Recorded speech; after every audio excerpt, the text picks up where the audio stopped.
ایک میت ہو جائے تو 4-5 دن تو پوری آنکھیں نہیں کھلتی. کیسا جری خاندان ہے. تھوڑی دیر گزری تو امام علی مقام نے پٹکا باندھا, سر پہ دستار باندھی, مولا علی کی تلوار پکڑی, نبی پاک کا امامہ باندھا اور گھوڑے پہ سوار ہوئے تو کہنے لگے زینب گھر تیرے حوالے اور میں اللہ کے حوالے, گھر تیرے حوالے اور میں. اور پھر امام حسین نکلے, امام علی مقام نکلے. راوی کہتے ہیں کہ یہ جلوہ پہلے بھی بڑے سونے تھے پر آج جو رنگ دیکھا وہ کبھی نہیں دیکھا. کیا انداز تھا, جدھر جاتے نعرہ لگاتے تو حد ہو جاتے.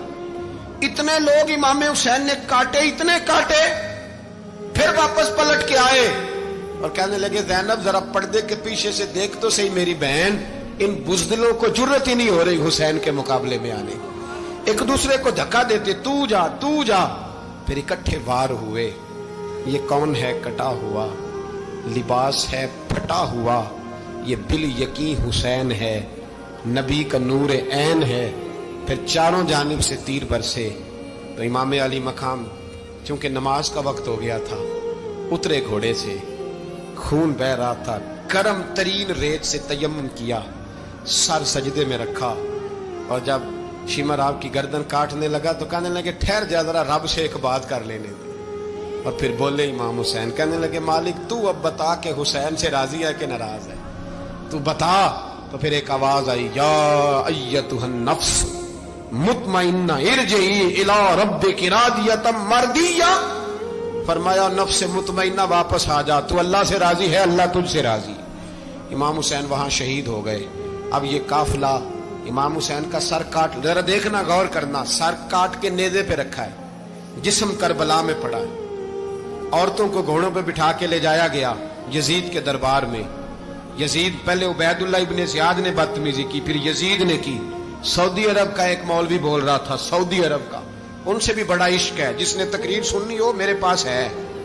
ہمیں لوگ مشورے دیتے ہیں کہ جو یزید کو اچھا کہے اور حسین کو باغی کہے اس کو ہم امام مان لیں. اس بے شرم بے حیا کو جو نبی پاک کے گھرانے کے بارے میں بکے اسے امام. سعودی عرب میں مسجد نبی میں درس دینے والا جس نے تقریر سننی ہو میرے پاس ہے. وہ کہتا ہے یزید تو بڑا اچھا آدمی تھا, اس نے تو بڑی خدمت کی, تو میں نے اسے کہا رشتہ داری کر لیا یزید کے ساتھ, قریب ہو جا. شرم نہیں آتی؟ آج بھی نبی پاک کا دل دکھاتے ہو, حیا نہیں آتی, خیال نہیں آتا. اور لوگ گھر میں بیٹھ کے باتیں کرتے ہیں, کہتے ہیں جی جو بیت اللہ میں ہو وہ بھی برا ہو سکتا ہے. بیت اللہ میں تو 360 بت بھی تھے, وہ اچھے تھے.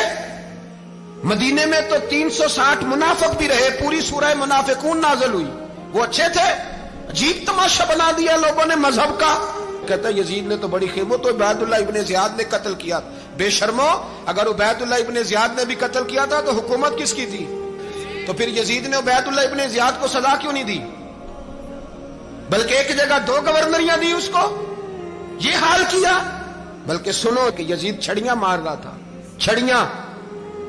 امام حسین کے لبوں پہ تو نعمان بن بشیر صحابی تھے, بول پڑے, کہنے لگے یزید بدبخت, ہاتھ پیچھے اٹھا, مجھے اللہ کی عزت کی قسم میں نے سینکڑوں بار نبی پاک کو ان ہونٹوں کو چومتے دیکھا ہے. حضرت جناب زینب عورتوں کے مجمع میں پیچھے ہو کے بیٹھی ہیں. یزید کے پاس جب پہنچا لشکر تو یزید کہنے لگا دیکھو اللہ نے مجھے عزت دی اور میرے مخالفوں کا کیا حال ہوا. تو بی بی زینب بول پڑی, اتنے صدمے سہے پر آواز توانا ہے, جاندار ہے, جاندار. ہمارا کسی بندے سے جائیداد کا رٹا نہیں, ہم تو چاہتے ہیں امت اکٹھی ہو جائے, لیکن جو بندہ نبی پاک کی ماں کو دوزخی کہے, حضور کے باپ کو جہنمی کہے, یزید کو امیر المومنین کہے, اس کے ساتھ اتفاق رائے کر لیا جائے, یہ مذہب ہماری سمجھ میں نہیں آتا, بالکل نہیں آتا, قطعاً نہیں ہماری سمجھ میں آتا. کیسے اتحاد کر لیا جائے؟ یہاں تو میرے بھائی جو ہمارے ابا کا مخالف ہو اس سے اتحاد نہیں ہوتا, اور جو نبی پاک کے والد کو دوزخی کہے اس سے اتحاد ہو جائے. کہتے ہیں جی وہ جی اتنی فرقہ واریت ہو گئی, ہم کس مسجد میں جائیں؟ 60 پارٹیاں پاکستان میں رجسٹرڈ ہیں جو الیکشن لڑتی ہیں. کبھی کسی بندے کو ٹینشن نہیں ہوئی کہ کس کے پاس جائیں کس کے پاس نہ جائیں, کبھی نہیں کوئی بولا کہ اب وہ بھی کھڑا ہو گیا, وہ بھی, کوئی ٹینشن نہیں.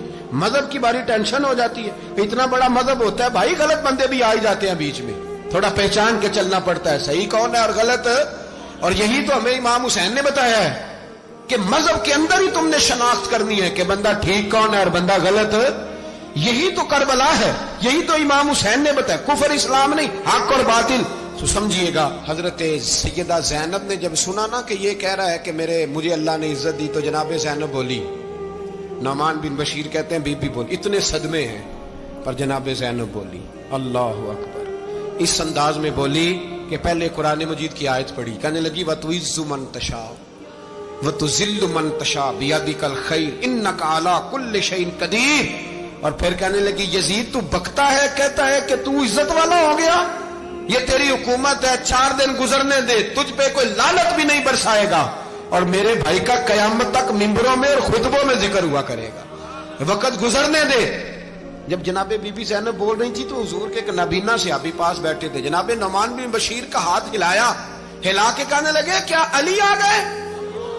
تو علی کی آواز لگتی ہے، جبریل امی بول رہے ہوں جیسے، حکمت کے گوہر رول رہے ہوں جیسے، دربار دمشق میں بی بی زینب کا خطاب منبر پہ علی بول رہے ہوں جیسے۔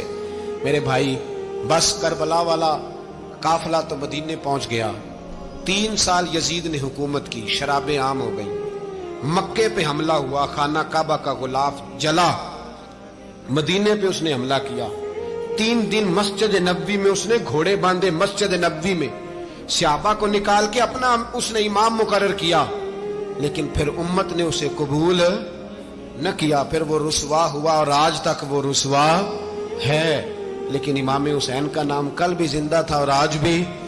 درس یہ ہے، پیغام یہ ہے، پیغام یہ ہے، یاد رکھو موت تیزی سے آ رہی ہے، ہمارے ساتھ والے دائیں بائیں والے سب چلے گئے، اسی طرح نمبر لگے گا، ایک دن اعلان ہوگا، ضمیر کے قیدی بن کے زندگی نہ گزارو، بالکل نہ گزارو، یہ تھوڑی سی زندگی ہے، دنیا سجن المومن، حق بات کرو، حق پہ ڈٹنا سیکھو، دین سمجھو، خبردار رسول پاک صلی اللہ علیہ وسلم کے دین میں ظالم، جابر، فاسق، فاجر کی کوئی گنجائش خطر نہیں ہے، اپنے آپ کو سمیٹو، اپنے آپ کو سنبھالو، دین میں اپنا کردار ادا کرنے کی کوشش کرو، دین طلب کرتا ہے ہم سے کہ ہم نے دین کو کیا دیا ہے، امام حسین نے سارا گھرانہ دین کے لیے دے دیا، ہمارا جو بچہ کسی کام کا نہیں رہتا اسے مدرسے داخل کراتے، ہم نے دین اتنا کمزور کر دیا ہے کہ عالم اگر شور نہ کریں، عالم اگر شور نہ کرے، زور نہ کرے، گھٹن والا ماحول ہو گیا، مذہب کی پوزیشن کمزور کر دی۔ اب جہاں تک اس بات کا تعلق ہے جی فرقے ہو گئے، تو میرے بھائی یہ کوئی اتنی خطرناک بات ہے، یہ کوئی اتنا مشکل معاملہ نہیں ہے، یہ تو امام حسین نے بتا دیا تھا کہ یزید کے طور پر ایک غلط فرقہ کھڑا ہو گیا ہے، لہذا اس کا مقابلہ کرنا ہے، اس میں کوئی بری بات ہے، لیکن ایک سبق ہے بزرگوں کا کہ اگر سچی بات بھی نہیں کرنی تو پھر اس منبر کا حق ادا نہیں ہوتا، جو سچ بولے وہ حسینی ہے، جو ظالم کے سامنے کھڑا ہو جائے وہ حسینی ہے، جو مصلحت کوش ہو، جو کہے ٹائم نہیں، گراؤنڈ ریالٹی نہیں، حالات نہیں، طبیعت نہیں، موقع نہیں، تو ابھی امام حسین کے پیغام کو نہیں سمجھا۔